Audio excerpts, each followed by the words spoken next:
Let's go, YouTube!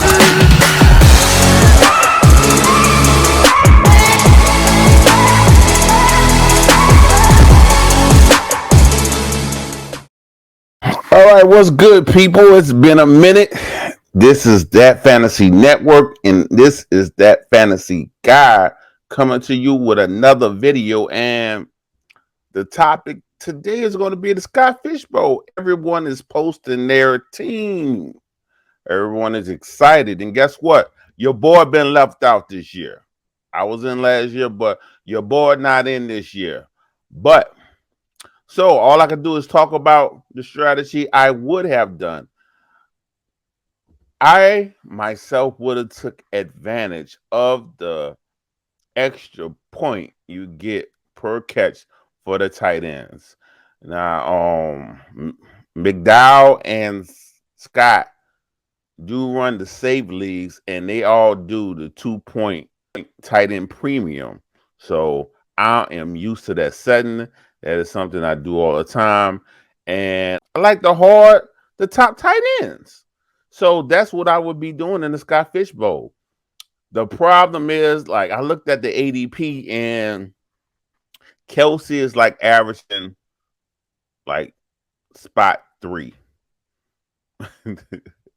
the third player off the board. I don't like that, because it's hard. So you got Andrews. His ADP is like 14.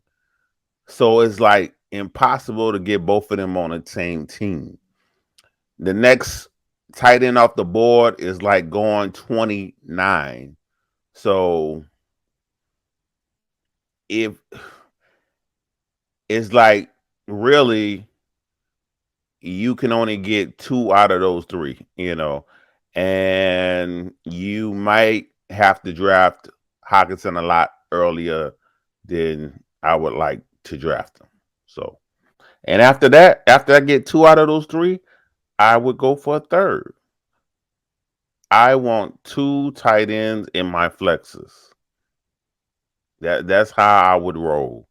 I would want, and it would be a build that I don't see people doing. I've seen a lot of analysts post their teams, and I don't see anyone doing it. And for a tournament like this, a big tournament like this, you're just trying to do something different at the end of the day, because pretty much everyone's liking their team. You see a lot of people showing off they got Justin Jefferson and Chase on the same squad because that's something they'll never be able to do in any other league. And guess what? Those people probably are not going to get far. You got a lot of people getting all this value, and their quarterbacks looking like trash. It's something got to give. That's the only problem with it. Something got to give, and if whatever you're going for, something else got to give. It's really a tricky league to play in. And in a league like this where it's start 11 and you can really start up to 5 tight ends, I really would try to gobble up as many good tight ends as I can. Like, I like Waller this year. I still like Ingram, Njoku, and that's if like Pitts, Kittle, Goddard, those already gone. Like, I would really try to field 5 tight ends, because you do have a lot of flexes in this league where it does give you flexibility, where it does give you a lot of flexibility. The question is, what am I taking the bite on? What am I going to take the hit on? That's the real question, because I have to start 3 wide receivers. And that's going to be tough. So I got to take my shot at wide receivers while I'm doing this. I only have to start 2 running backs. I probably would, and I love my running backs. I probably would say F the running backs. F the running backs. I'll just get some backups, and whenever I find one to start, throw my fab at it to get that starter. You know, take my shot at the tight ends, the premium tight ends. While I'm doing that, prioritize the premium tight ends. While I'm doing that, I'm taking my shots at the wide receiver, and I'm getting the low end QBs. So I would take about 3 of those, maybe 4 if I could, because man, QBs go so fast in the super flex. It look rough real quick. And then I'll go ahead and get my scraps up, see what's left in a running back. Give me a few backups, Maybe some in a timeshare where I can get a few points off them, but that's how I would do it. And I don't know how many people doing it like me. And I was thinking about getting in the Mirror League, but I've done that before.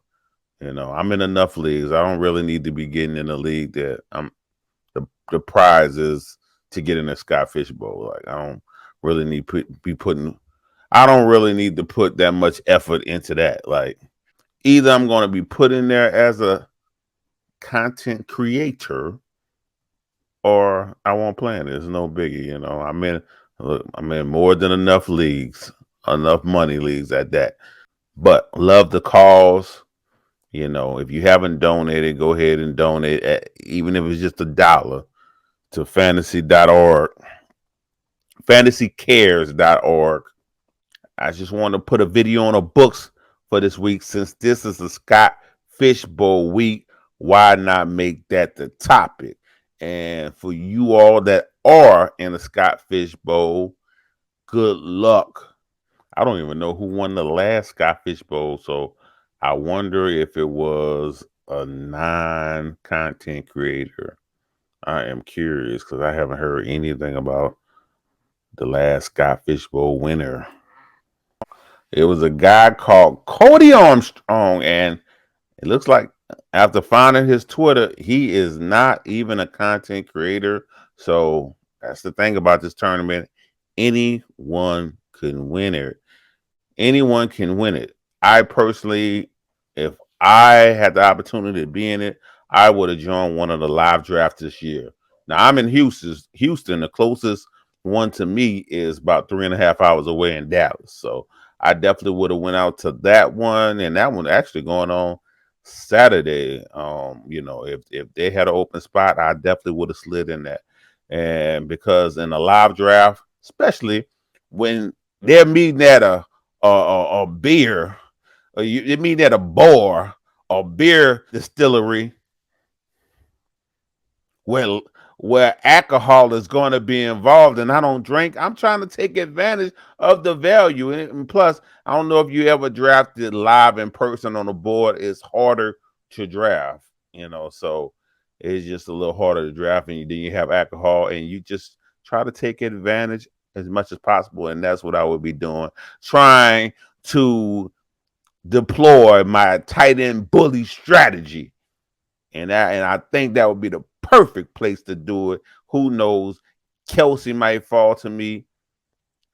Who knows? I might have like a middle round pick. Kelsey might fall, and then Andrews fall. And guess what? I got the holy stack that I've been trying to get. 2 out of 3 tight ends, and I might get it. Hockenson would be easier to acquire since he's going 29, averaging 29. He'll be easier to acquire, but I doubt I would get him because once they notice the tight ends are looking scarce, somebody's going to draft Hockenson a lot earlier. I already know. But anyway, I didn't went too long on this video. I just wanted to share my thoughts, and I'm out. Peace.